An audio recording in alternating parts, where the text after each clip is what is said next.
Ya, Presiden Joko Widodo diusulkan menjadi ketua koalisi atas semua partai politik pendukung calon Presiden Prabowo Subianto Gibran Rakabuming Raka. Apa logika politiknya atas usulan itu? Untuk membahasnya pemirsa telah bergabung bersama kami ada pakar politik yaitu ada Mas Hanta Yuda dan juga sudah ada Bang Kodari bersama kami bergabung sore hari ini. Selamat sore Bapak semua. Selamat sore, selamat berpuasa. Selamat berpuasa semuanya. Nah, pertama saya ingin menuju ke Mas Hanta Yuda terlebih dahulu. Kalau kita lihat bagaimana soal adanya isu bahwa Pak Jokowi inilah yang nanti akan menjadi ketua koalisi Prabowo Gibran. Ya, pertama posisi Pak Jokowi sedang menjadi presiden saat ini memang strategis dan bisa menjadi jembatan menurut istilah Pak Jokowi.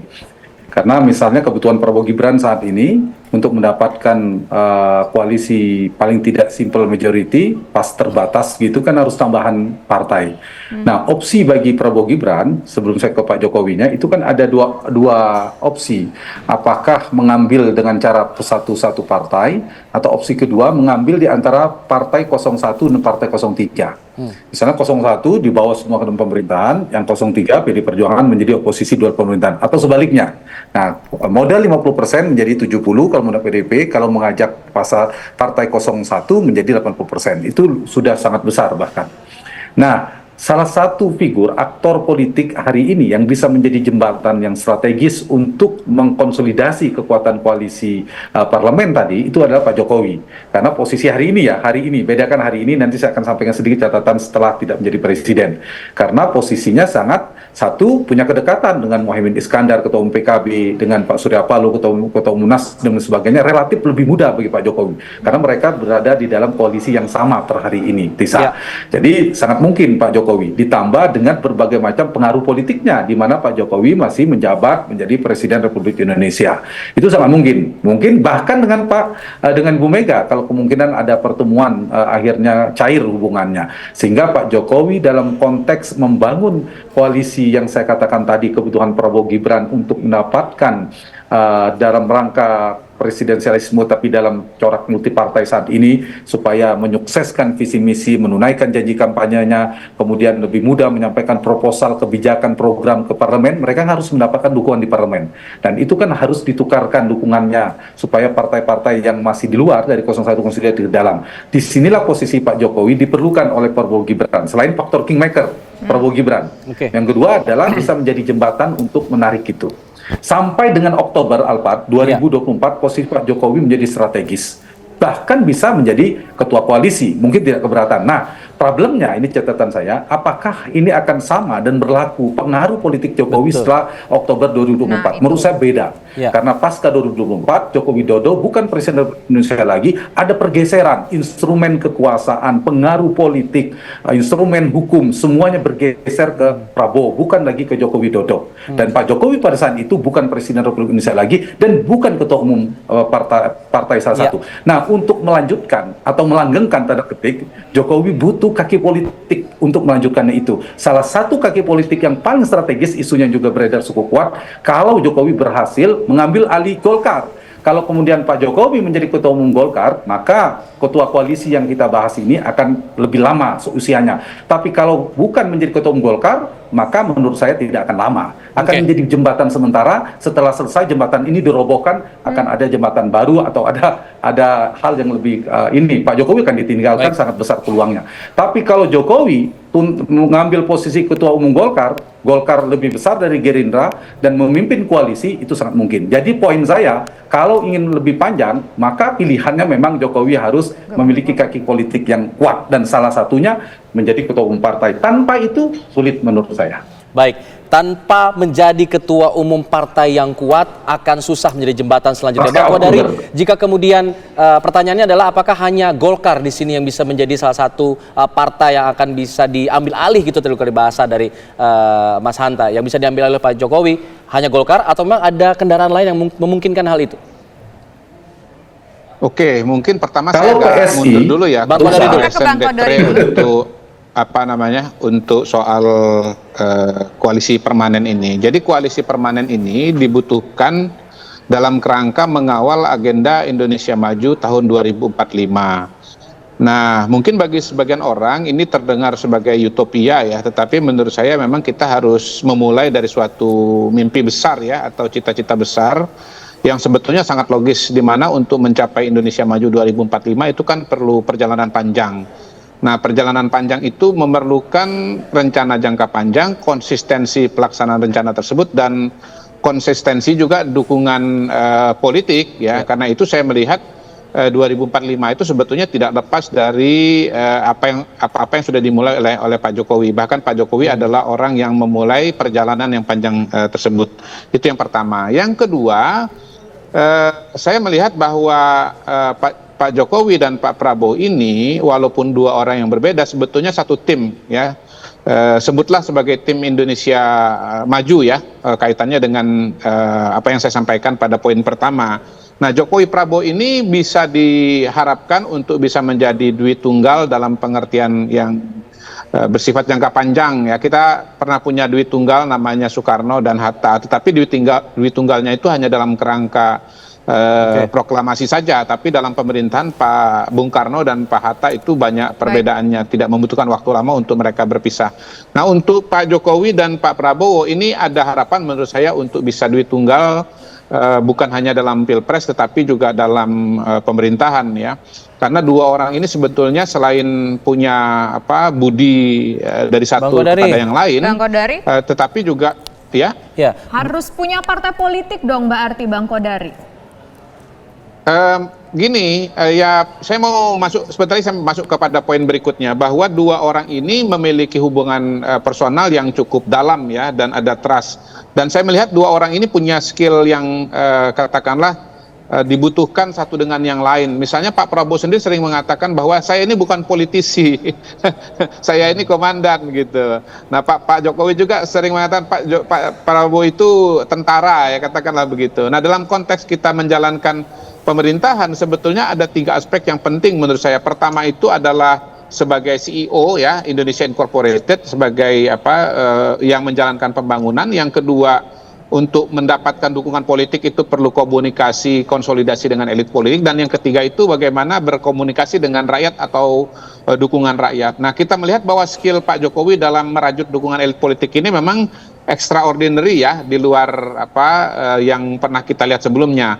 Saya kira Pak Prabowo akhirnya akan membutuhkan Pak Jokowi untuk menggalang dukungan politik tersebut, terutama dari elit politik yang notabene memang dalam tanda kutip bola liar ini gitu ya. Selain juga untuk menjaga konsistensi agenda-agenda Indonesia Maju 2045. Nah, dalam konteks itu paling tidak menurut saya secara personal ada hubungan yang kuat antara Pak Jokowi dengan Pak Prabowo. Tentu saja hubungan personal itu akan lebih mantap lagi kalau ada dukungan yang bersifat politik, dan pada titik itulah kemudian tadi Mas Hanta mengatakan ada wacana misalnya bahwa Pak Jokowi akan menjadi ketua umum Partai Golkar dan seterusnya. Agak loncat sedikit menurut saya dalam konteks itu, yang akan jadi yang lebih potensial untuk jadi ketua Golkar menurut saya bukan Pak Jokowi ya, tetapi Gibran Rakabuming Raka, karena kita ingat bahwa Golkar itu pernah punya presiden Pak Yusuf Kalla begitu jadi wakil presiden, kemudian ramai-ramai didukung, didapuk untuk menjadi ketua umum Partai Golkar. Demikian. Kalau misalnya memang lah katakanlah Prabowo mungkin butuh keberadaan Pak Joko Widodo, tapi partai-partai lain seperti apa? Apakah memang juga satu suara mendukung juga kan? Jangan-jangan memang ada suara yang berbeda juga begitu? Ya, tentu saja yang pertama akan kembali kepada preferensi atau arahan politik dari Pak Prabowo ya. Dan seperti saya sudah sampaikan, kita melihat Pak Prabowo dan Pak Jokowi itu sebagai satu tim, sebagai duet ya, sebagai duit tunggal. Dan karena itu kalau misalnya nanti diarahkan oleh Pak Prabowo, saya kira tentu sangat memungkinkan. Pak Jokowi sendiri saya kira juga mungkin untuk koalisi besar ini ya, sebutlah Barisan Nasional apapun atau Barisan Rakyat ataupun apapun namanya, posisinya nanti bukan sebagai ketua. Saya punya usulan judul yang lebih barangkali lebih pas, yaitu sekjen. Itu sekjen ya. Soalnya nanti kalau ketua Barisan Nasional atau Barisan Rakyat kesannya nanti berhadapan-hadapan dengan presiden begitu kekuasaannya, padahal tidak. Jadi lebih sebagai semacam katakanlah koordinator, dan istilah yang pas barangkali adalah sekjen. Yang kedua tentunya nanti kalau misalnya kaki politiknya juga ada ya, katakanlah Mas Gibran misalnya betul-betul diusung oleh Partai Golkar sebagai ketua umumnya dan betul-betul terpilih, maka sebetulnya Pak Prabowo dan Pak Jokowi ini akan menjadi dua tiang kokoh ya, menjadi dua soko guru yang sangat kokoh, satu presiden dengan Partai Gerindra yang besar, satunya Sekjen Barisan Nasional dengan dukungan atau sokongan dari Partai Golkar. Baik. Demikian usulan dari saya, Alfa. Baik. Mas Hanta mungkin ada tanggapan, ini usulan baru nih, artinya Gibran justru yang didorong untuk menjadi ketua umum Golkar untuk menguatkan posisi Pak Joko Widodo sebagai pemimpin, nanti disebutnya juga Sekjen Barisan Pendukung begitu ya. Gimana Mas Hanta melihatnya? Mas Hanta, suaranya tolong di-unmute Mas Hanta. Ya, mohon maaf. Jadi saya membuatnya dua fase ya.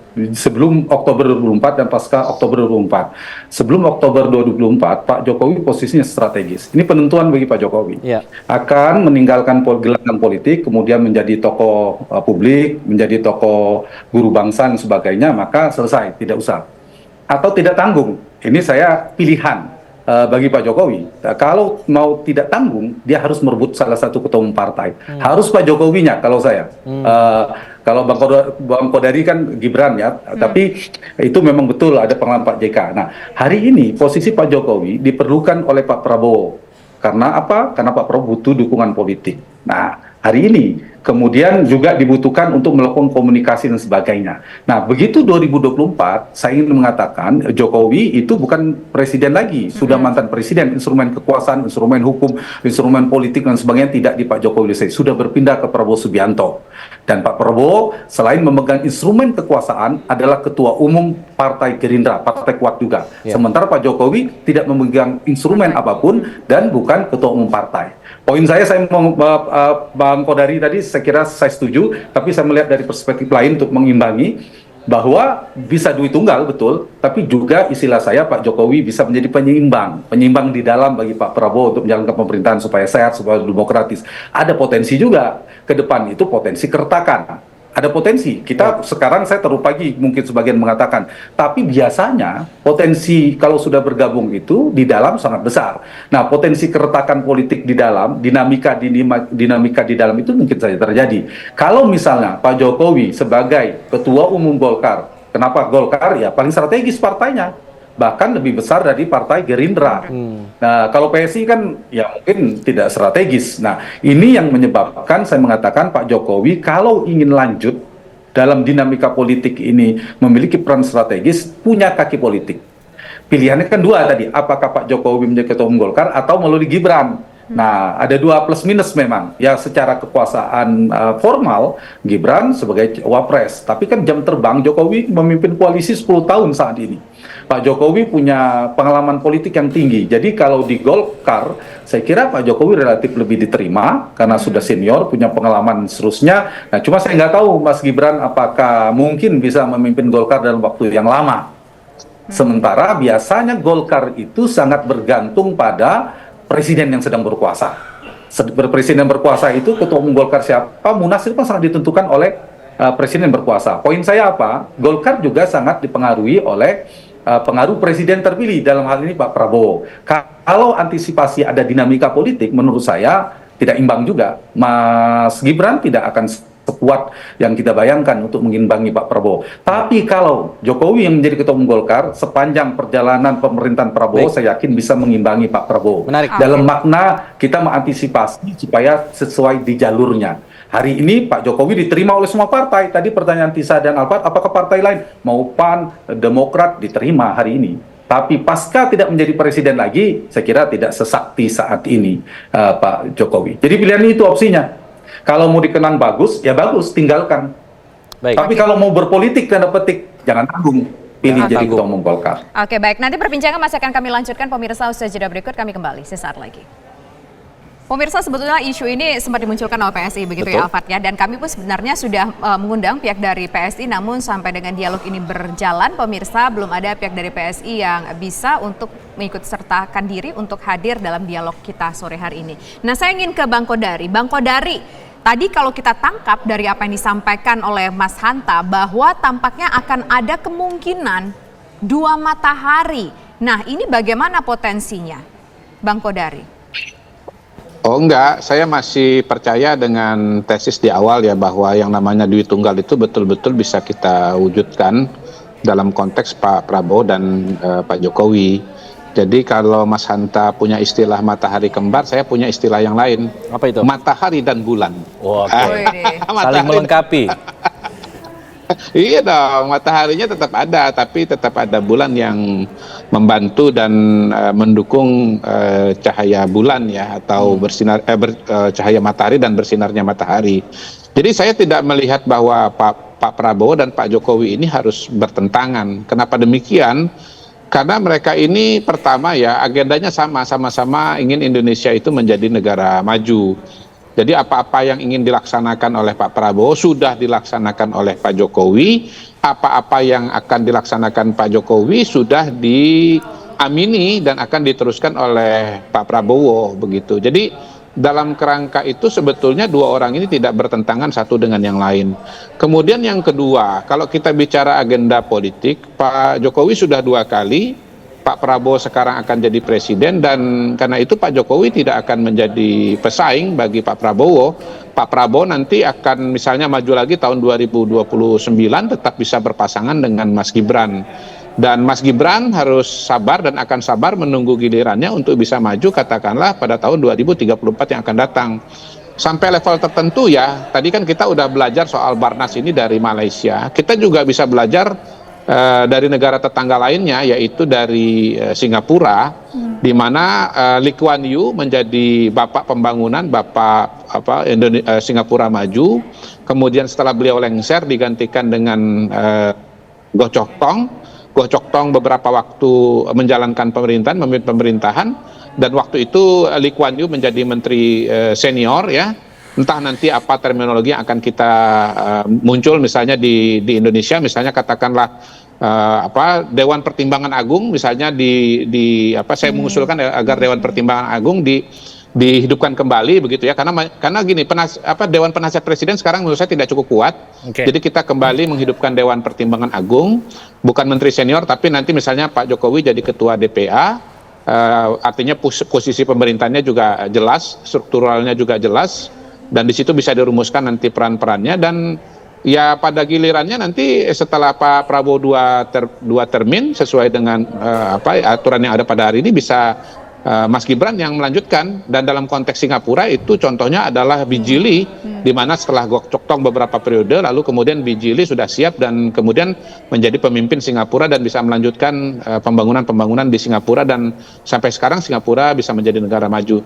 Jadi selain skenario Malaysia, saya kira kita juga bisa belajar dari skenario Singapura. Dan dalam konteks Singapura itu antara Lee Kuan Yew dan Goh Chok Tong tidak harus menjadi seteru begitu ya, seperti katakanlah misalnya Mahathir Muhammad melawan Anwar Ibrahim begitu. Jadi untuk urusan gontok-gontokan kita jangan ikut Malaysia, kita ikut Singapura saja. Lee Kuan Yew dan Goh Chok Tong melahirkan Bijili.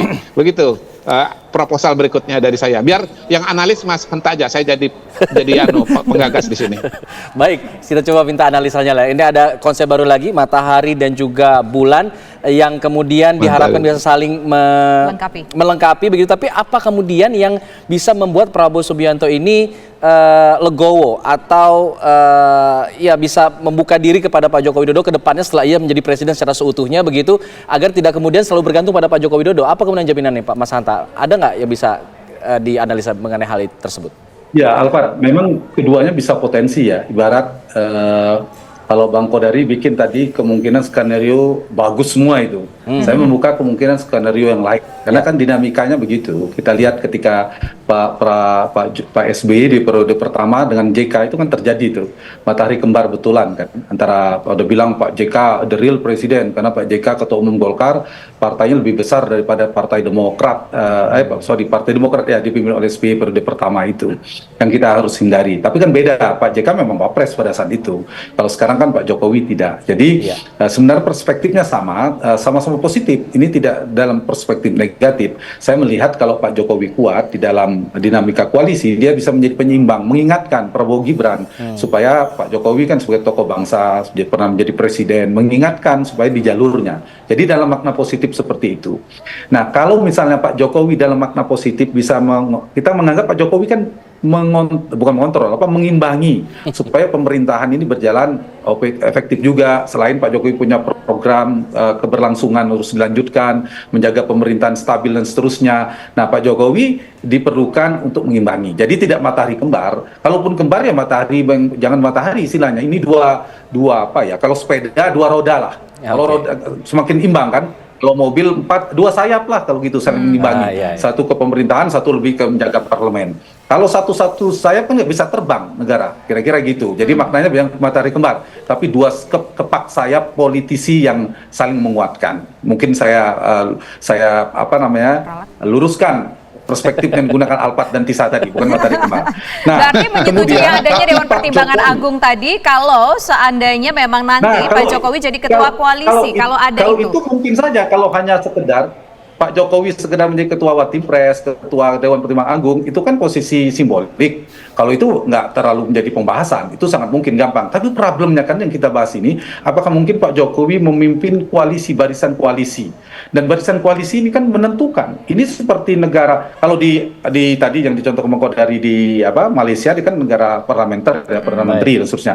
Nah, kalau ada ketua koalisi ini, dulu ada Setgap Pak Abu Rizal Bakri yang juga powerful ya, mengimbangi Pak SBY. Nah, ini kuat posisinya. Dia seperti tanda petik semi Perdana Menteri. Sangat kuat posisinya sebagai ketua barisan koalisi ini, bahkan mengendalikan parlemen. Nah, pertanyaan saya, apakah mungkin hari ini Pak Jokowi diterima oleh partai, apalagi nanti ada Nasdem, ada PAN, PKB tambahan, terima karena masih presiden. Pertanyaan saya gini, ini sederhananya.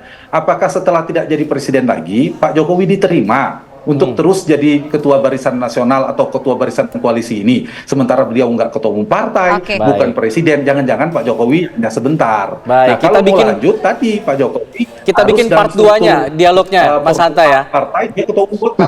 Terakhir, tapi Pak Jokowi mau kan, pasti mau apa enggak kira-kira, Mas Hanta? Mau atau enggak kalau menurut analisis Mas Hanta? Menurut saya Pak Jokowi bukan soal mau atau tidak. Pak Jokowi kan biasanya cek ombak ya. PSI itu kan cek ombaknya Pak Jokowi. Kalau responnya positif, Bang Kodari juga mendukung misalnya, masyarakat pada umumnya oke, saya ambil. Tapi kalau kemudian respon publik agak ini kesannya Pak Jokowi mau melanggengkan kekuasaan, mungkin enggak tadi. Tapi menurut saya pilihannya dua. Pak Jokowi jangan tanggung. Kalau ingin mengambil peran positif, kaki politik, ambil Partai Golkar. Tapi kalau mau bagus, lagi namanya, ya udah nggak usah, tinggalkan, biarkan Prabowo Gibran memimpin pemerintahan. Pak Jokowi seperti Pak SBY jadi mantan presiden. Kita tunggu saja bagaimana tanggal mainnya, apa yang akan terrealisasi ke depannya. Terima kasih Bapak-Bapak semua, terima kasih Mas Hanta, terima kasih juga Bang Kodari sudah bergabung bersama kami.